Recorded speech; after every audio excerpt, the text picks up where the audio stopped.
પ્રધાનમંત્રી મોદીએ વાવ થરાદની મુલાકાત દરમિયાન ગુજરાતના પ્રવાસન ક્ષેત્રને નવી ઊંચાઈએ લઈ જવાની દિશામાં મોટી ભેટ આપી। તેમણે રાણકી વાવના મહત્વાકાંક્ષી પ્રોજેક્ટનું ઈ-લોકાર્પણ કર્યું। આ પ્રોજેક્ટ અંતર્ગત પ્રથમ દિવસે અહીંયા 3D પ્રોજેક્શન મેપિંગ શો અને લાઇટ એન્ડ સાઉન્ડ શોનું આયોજન કરવામાં આવ્યું।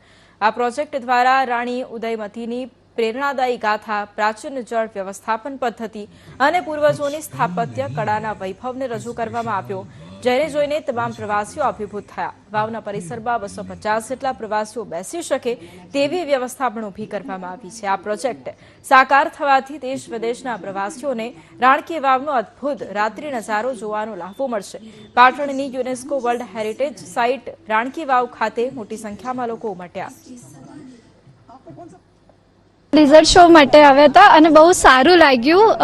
અને નોર્મલી એવું હોય છે કે પુરુષ હોય છે એ સ્ત્રી માટે કોઈ આવી રીતનું બનાવતો હોય છે ઐતિહાસિક યાદ માટે ને એવી રીતે, પરંતુ આ પ્રથમ એવું છે જે એક સ્ત્રીએ પુરુષ માટે બનાવ્યું છે, જે ઇતિહાસની દ્રષ્ટિએ બહુ સારી બાબત છે। બહુ સરસ લાગ્યો। એમાં તો આપણને સ્ટાર્ટિંગથી જ કેવી રીતે વાવ બનાવી હતી, કયા ઉદ્દેશ્યથી બનાવી હતી। આજે સ્પેશિયલી લેઝર શો જોવા માટે આવ્યા છીએ અને પહેલાં તો દિવસે જ જોતા હતા, પણ રાત્રે પણ આટલું સરસ એવું લેઝર શો રાખ્યો છે તો રાત્રે પણ અમે નિહાળી શકીએ છીએ રાણકી વાવ અને બહુ જ મસ્ત છે।